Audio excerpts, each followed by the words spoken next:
Lucy एक sci-fi action thriller movie है और आप लोग देख रहे हो सिनेमा स्फीयर एक्सप्लेनिंग। तो मूवी की शुरुआत होती है ताइवान के एक बिजी एरिया से, जहां लूसी नाम की एक यंग लड़की अपने बॉयफ्रेंड रिचर्ड के साथ खड़ी होती है। लूसी का बिहेवियर देखकर लग रहा होता है कि वो ऑलरेडी नर्वस है, क्योंकि रिचर्ड उसको एक ब्लैक ब्रीफकेस लेकर एक डेंजरस होटल के अंदर भेजना चाहता है। लूसी बार बार मना करती है और बोलती है कि उसे ये काम सही नहीं लग रहा, लेकिन रिचर्ड उसकी एक भी बात नहीं सुनता। रिचर्ड बोलता है कि बस ब्रीफकेस अंदर देना है और उसके बाद सब नॉर्मल हो जाएगा, लेकिन लूसी को क्लियरली फील हो रहा होता है कि कुछ बहुत गलत होने वाला है। रिचर्ड का फेस भी टेंशन से भरा होता है, मतलब वो भी पूरी सच्चाई नहीं जानता। सिचुएशन तब और वर्ड हो जाता है जब रिचर्ड जबरदस्ती लूसी के हाथ में हैंड कप लगा देता है और ब्रीफकेस उसके साथ अटैच कर देता है ताकि वो भाग न सके। लूसी शॉक में उसको देखते रह जाती है। उसके पास अब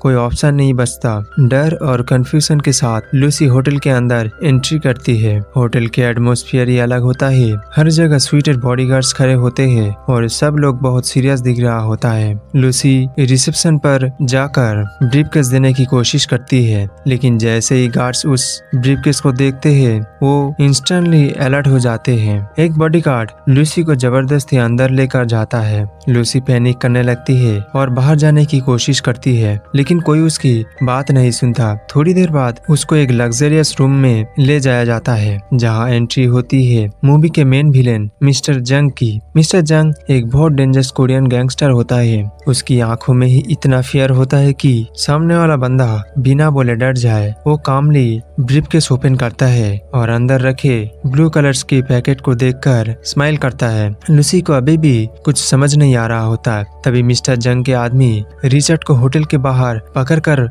मार देते हैं। लूसी ये सब डायरेक्टली नहीं देखती, लेकिन उसको फील हो जाता है कि अब वो बहुत बड़ी प्रॉब्लम में फंस चुकी है। मिस्टर जंग लूसी को बताता है कि ब्रीफकेस के अंदर एक स्पेशल सिंथेटिक ड्रग है जिसका नाम CPH4 होता है। ये कोई नॉर्मल ड्रग्स नहीं होता। इसका इफेक्ट इंसान के ब्रेन पर डायरेक्टली होता है और ये बहुत एक्सपेंसिव केमिकल है। मूवी फिर थोड़ा साइंटिफिक एक्सप्लेनेशन देती है। बताया जाता है कि प्रेगनेंसी के टाइम एक औरत के बॉडी में नेचुरली थोड़ी क्वांटिटी में CPH4 प्रोड्यूस होता है, जो बेबी को ग्रो करने में हेल्प करता है, लेकिन आर्टिफिशियली बनाया गया यह वर्जन बहुत डेंजरस और पावरफुल होता है। मिस्टर जंग का प्लान होता है कि वो इस ड्रग को दुनिया भर में स्मगल करे। इसके लिए वो लोगों को ड्रग म्यूल बनाता है, यानी सर्जरी करके पैकेट्स उनके पेट के अंदर डाल दिया जाता है। और अब लूसी के साथ भी वही होने वाला होता है। लूसी चिल्लाती है,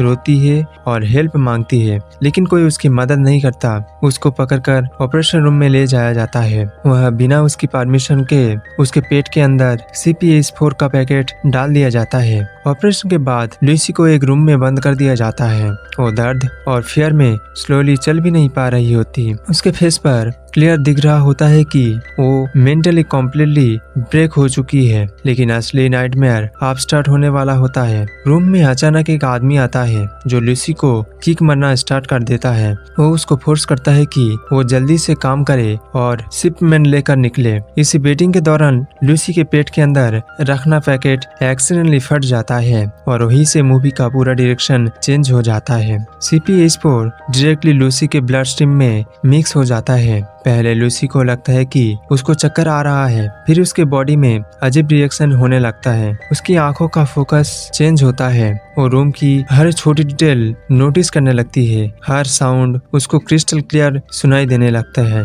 थोड़ी देर में उसको हेलुसिनेशंस होने लगते हैं। वो वॉल्स को वॉरिड तरीके से मूव होता फील करती है। उसके ब्रेन के अंदर जैसे एक एक्सप्लोजन स्टार्ट हो चुका होता है। फिर अचानक लूसी का फियर डिसअपियर होने लगता है। उसके एक्सप्रेशन कम्प्लीटली कोल्ड हो जाता है। वो अपने किडनैपर्स को ऑब्जर्व करती है और सेकंड्स के अंदर समझ जाती है कि कौन क्या मूव करेगा। जब एक आदमी उसको पकड़ने आता है तब लूसी इम्पॉसिबल स्पीड से रिएक्ट करती है और उसको ब्रूटली अटैक कर देती है। एक एक करके वो सबको मार देती है। यह ऑडियंस को समझ आता है कि लूसी के अंदर कुछ सुपर ह्यूमन चेंज हो रहे हैं। मूवी के अकॉर्डिंग नॉर्मल ह्यूमंस सिर्फ अपने ब्रेन का 10% यूज करते हैं, लेकिन लूसी का ब्रेन यूसेज रैपिडली इंक्रीज कर रहा होता है। लूसी अब बिना पैनिक किया कामली बिल्डिंग से बाहर निकलती है। उसका फेस पर कोई इमोशनल नहीं होता, ना फियर ना सैडनेस, कुछ भी नहीं। उसका ब्रेन लॉजिकली हर चीज कैलकुलेट कर रहा होता है। आउटसाइड आते ही लूसी डायरेक्टली हॉस्पिटल जाती है। वहाँ डॉक्टर्स उसको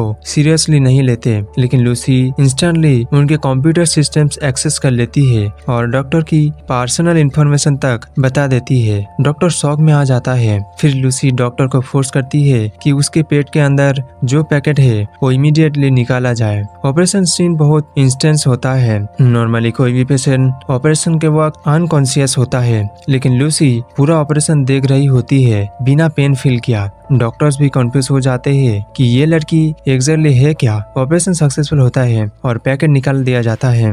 जैसे ही लूसी हॉस्पिटल से बाहर आती है, उसका ब्रेन और पावरफुल होने लगता है। अब वो मोबाइल नेटवर्क्स को फील कर सकती है, वो रेडियो फ्रीक्वेंसीज सुन सकती है, वो किसी भी इंसान का डाटा इंस्टेंटली एक्सेस कर लेती है। एक सीन में लूसी सीट पे एक कंप्यूटर टच करती है और पूरा इंटरनेट उसके सामने ओपन हो जाता है। वो सेकंड्स के अंदर मल्टीपल लैंग्वेजेस समझने लगती है। अब मूवी पैरेलल में प्रोफेसर नॉर्मन को दिखाती है, जो एक फेमस साइंटिस्ट होता है। वो एक कॉन्फ्रेंस में ब्रेन कैपेसिटी पर स्पीच दे रहा होता है। प्रोफेसर एक्सप्लेन करता है कि अगर कोई इंसान अपने ब्रेन के ज्यादा परसेंटेज यूज करता है तो वो नॉर्मल ह्यूमन लिमिट क्रॉस कर सकता है। वो एग्जाम्पल देता है एनिमल्स का, टाइम परसेप्शन का और नॉलेज इवोल्यूशन का। ऑडियंस को लगता है कि इनडायरेक्टली वो लूसी के फ्यूचर को एक्सप्लेन कर रहा है। इसी बीच लूसी उसकी स्पीच इंटरनेट के थ्रू देख लेती है। अब लूसी का ब्रेन 20% क्रॉस कर चुका होता है। उसको समझ आ जाता है कि उसके पास ज्यादा टाइम नहीं है, क्योंकि उसका ह्यूमन बॉडी इतनी पावर को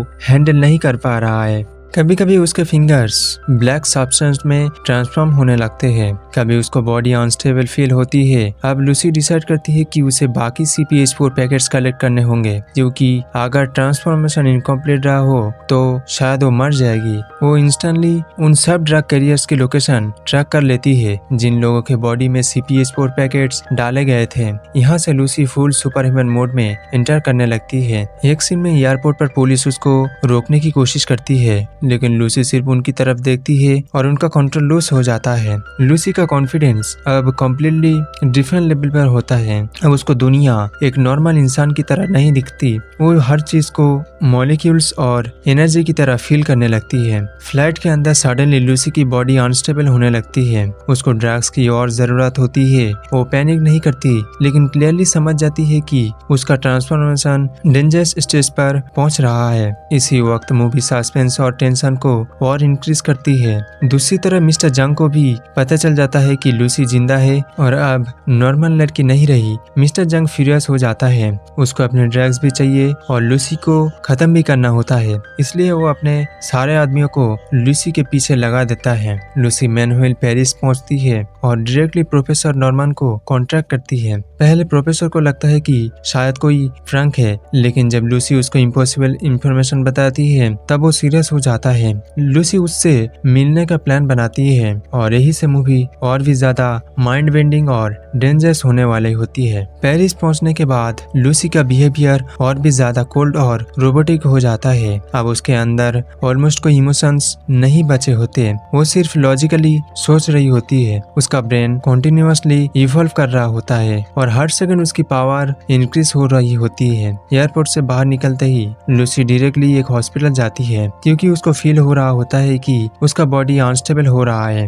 कभी उसके हाथ अजीब शेप लेने लगते हैं, कभी उसको लगता है कि जैसे उसका बॉडी मॉलिक्यूल्स में ब्रेक हो जाएगा। डॉक्टर उसको चेक करने की कोशिश करते हैं, लेकिन लूसी को अब नॉर्मल ट्रीटमेंट की जरूरत नहीं होती। वो ऑलरेडी अपने बॉडी के अंदर हर केमिकल रिएक्शन को समझने लगी होती है। इसी बीच लूसी प्रोफेसर नॉर्मन को कॉल करती है। प्रोफेसर पहले कॉन्फ्यूज्ड हो जाता है, क्योंकि लूसी डायरेक्टली ब्रेन कैपेसिटी और ह्यूमन इवोल्यूशन की बातें करने लगती है। लूसी उसको बताती है कि उसका ब्रेन रिपीटली 30% का ऊपर जा चुका है और उसके पास ज्यादा टाइम नहीं है। प्रोफेसर नॉर्मन शॉक में पड़ जाता है। वो पूरी लाइफ सिर्फ थ्योरी में बिलीव करता था, लेकिन अब उसके सामने एक रियल एग्जाम्पल आ गया होता है। लूसी उसको बोलती है कि उसे बाकी CPH4 पैकेट्स चाहिए, वरना उसका ट्रांसफॉर्मेशन इनकम्प्लीट रह जाएगा। दूसरी तरफ मिस्टर जंग और उसका आदमी लूसी को हर जगह सर्च कर रहे होते हैं। उनको अब तक समझ समझ नहीं आ रहा होता है कि एक सिंपल लड़की इतनी डेंजरस कैसे बन गई। अब मूवी में एंट्री होती है French police officer Pierre Del Rio को। लूसी उसको कांटेक्ट करती है और पुलिस की हेल्प मांगती है। ऑब्वियसली डेल रियो को पहले यकीन नहीं होता, उसको लगता है शायद ये कोई क्रिमिनल या मेंटली अनस्टेबल लड़की है। लेकिन फिर लूसी उसके सामने इम्पॉसिबल चीज करना स्टार्ट करती है। वो बिना फोन टच किए कॉल्स कनेक्ट कर देती है। सेकंड्स के अंदर पुलिस डाटाबेस एक्सेस कर लेती है और एक मोमेंट में डेल रियो की पूरी पर्सनल लाइफ उसको बता देती है। डेल रियो कम्प्लीटली साइलेंट हो जाता है। अब उसको समझ आ जाता है कि लूसी कोई नॉर्मल ह्यूमन नहीं है। लूसी उसको बोलती है कि अगर उसने हेल्प नहीं की तो बहुत लोग मरेंगे, इसलिए डेल रियो फाइनली उसकी हेल्प करने के लिए रेडी हो जाता है। अब लूसी का मिशन सिर्फ एक होता है, बाकी ड्रग पैकेट्स को कलेक्ट करना। वो पुलिस के साथ मिलकर दूसरे ड्रग कैरियर्स को ट्रैक करना स्टार्ट करती है। एक एक लोकेशन उसके ब्रेन में इंस्टेंटली कैलकुलेट होती रहती है। किसी को सर्च करने के लिए उसको कंप्यूटर की भी जरूरत नहीं पड़ती। एक सीन में लूसी बिजी स्ट्रीट के बीच खड़ी होती है और सडनली उसको 1000 लोगों की फोन्स, सिग्नल्स और वॉइसेस एक साथ सुनाई देने लगते हैं। उसका ब्रेन अब एक सुपर कंप्यूटर से भी ज्यादा पावरफुल बन रहा होता है। मूवी यहाँ ह्यूमन इवोल्यूशन का कॉन्सेप्ट और डीपली एक्सप्लोर करती है। प्रोफेसर नॉर्मन कॉन्फ्रेंस में बताता है कि लाइफ का पर्पस नॉलेज को पास करना होता है। जैसे एनिमल्स सर्वाइवल के लिए इवॉल्व होते हैं, वैसे ह्यूमंस नॉलेज के लिए इवॉल्व करते हैं और लूसी अब उस इवोल्यूशन का नेक्स्ट स्टेज बन चुकी होती है। थोड़ी देर बाद लूसी और डेल रियो एक हॉस्पिटल पहुंचते हैं जहां एक और ड्रग कैरियर एडमिट होता है, लेकिन मिस्टर जंग के आदमी भी वही पहुंच जाते हैं। यहाँ एक इंटरेस्ट गन फाइट स्टार्ट होता है। पुलिस और गैंगस्टर एक दूसरे पर फायरिंग करने लगते हैं, लेकिन लूसी बिल्कुल काम रहती है। एक आदमी उस पर गन पॉइंट करता है, लेकिन लूसी सिर्फ हाथ उठाती है और उस आदमी का बॉडी हवा में फ्रीजी हो जाता है। फिर वो दूसरे क्रिमिनल्स को भी बिना टच किए कंट्रोल कर लेती है। ये सीन दिखाता है कि लूसी अब सिर्फ इंटेलिजेंट नहीं रही, बल्कि मैटर और नर्वस सिस्टम को भी मैनिपुलेट कर सकती है। डेल रियो ये सब देखकर कम्प्लीटली स्पीचलेस हो जाता है। लूसी फाइनली बाकी CPS4 पैकेट्स हासिल कर लेती है। अब उसके पास इनफ ड्रग्स होते हैं अपनी ट्रांसफॉर्मेशन कंटिन्यू करने के लिए, लेकिन प्रॉब्लम ये होती है कि उसका ह्यूमन बॉडी अब रेपिडली कोलैप्स से हो रहा होता है। कभी उसका स्किन ब्लैक लिक्विड जैसा बनने लगता है, कभी उसको लगता है जैसे वो फिजिकली एग्जिस्ट ही नहीं कर रही। इसीलिए लूसी जल्दी से प्रोफेसर नॉर्मन के लैब पहुंचना चाहती है। मैनुअल मिस्टर जंग भी अपने आदमियों के साथ पेरिस में चाओस क्रिएट कर रहा होता है। उसको बस एक ही चीज चाहिए, लूसी और ड्रग्स। अब मूवी फुल एक्शन मूड में एंटर करती है। पेरिस की रोड्स पर डेंजरस कार चेस स्टार्ट होता है। पुलिस कार्स, गैंगस्टर और लूसी सब हाई स्पीड में भाग रहे होते हैं। डेल रियो ड्राइविंग कर रहा होता है और लूसी साइड में कामली बैठी होती है, जैसे उसको फ्यूचर ऑलरेडी पता हो। रोड पर एक्सीडेंट्स हो रहे होते हैं, लोग चिल्ला रहे होते हैं, लेकिन लूसी के फेस पर कोई एक्सप्रेशन नहीं होता। उसका ब्रेन अब 50% क्रॉस कर चुका होता है। अब वो टाइम को भी डिफरेंटली प्रेसिव करने लगती है। हर मोमेंट उसको स्लो मोशन में दिख रहा होता है। फाइनली लूसी प्रोफेसर नॉर्मन के रिसर्च लैब में पहुंच जाती है। वहाँ ऑलरेडी साइंटिस्ट का ग्रुप मौजूद होता है जो लूसी को देखकर शॉक हो जाते हैं। लूसी उनको कामली एक्सप्लेन करती है कि उसके साथ क्या हो रहा है। वो बताती है कि नॉलेज और टाइम ही यूनिवर्स की असली पावर है। प्रोफेसर नॉर्मन उससे पूछता है कि इतनी पावर मिलने के बाद इंसान क्या फील करता है। लूसी आंसर देती है ऑलमोस्ट नथिंग। ये लाइन बहुत डीप होती है क्योंकि Lucy gradually humans emotions lose कर चुकी होती है। अब लूसी फाइनल ट्रांसफॉर्मेशन के लिए रेडी होती है। वो सारे CPS4 पैकेट्स कंज्यूम कर लेती है और यही से मूवी कम्प्लीटली माइंड बेंडिंग बन जाती है। लूसी का बॉडी वायलेंटली रिएक्ट करना स्टार्ट करता है।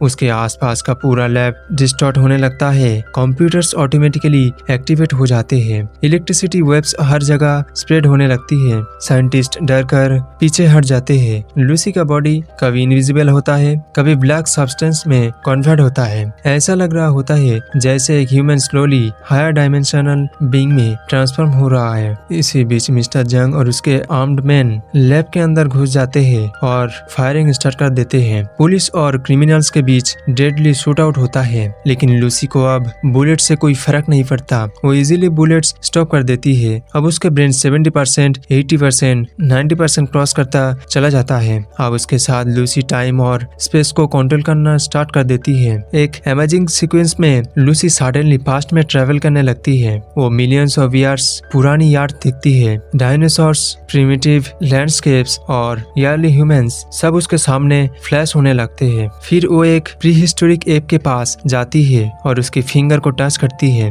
ये सीन सिंबलाइज करता है कि ह्यूमन इवोल्यूशन कहाँ से स्टार्ट हुआ था और लूसी उस इवोल्यूशन के फाइनल स्टेज बन रही है। फर्स्ट टाइम में मैनुअल पूरा लैब चाउस में होता है। प्रोफेसर नॉर्मन और साइंटिस्ट सिर्फ हेल्पलेस होकर लूसी को देख रहे होते हैं। अब लूसी का बॉडी ऑलमोस्ट कम्प्लीटली डिसअपियर होने लगता है। उसकी जगह एक ब्लैक ऑर्गेनिक सुपर कंप्यूटर जैसा स्ट्रक्चर क्रिएट होने लगता है। वो अपना सारा नॉलेज एक एडवांटेज डाटा फॉर्म में ट्रांसफर कर रही होती है। स्क्रीन पर यूनिवर्स के फॉर्मूलास, प्लैनेट्स, सेल्स और एंडलेस इंफॉर्मेशन फ्लैश होने लगती है। फाइनली एक यूएसबी ड्राइव जनरेट होता है। उसी वक्त मिस्टर जंग लूसी के सामने पहुंच जाता है और गन पॉइंट करता है। वो गुस्से में लूसी को देखकर बोलता है कि सब कुछ खत्म हो गया, लेकिन लूसी उसको कामली देखती है और स्माइल करके बोलती है मैं हर जगह हूँ। अब उस मोमेंट में लूसी कम्प्लीटली वेनिश हो जाती है, जैसे वो फिजिकली वर्ल्ड से ऊपर चली गई हो। मिस्टर जंग कंफ्यूज खड़ा रहता है और तभी डेलियो उसको गोली मार देता है। शूट आउट फाइनली खत्म हो जाता है। लैब के अंदर सब साइलेंट हो जाता है।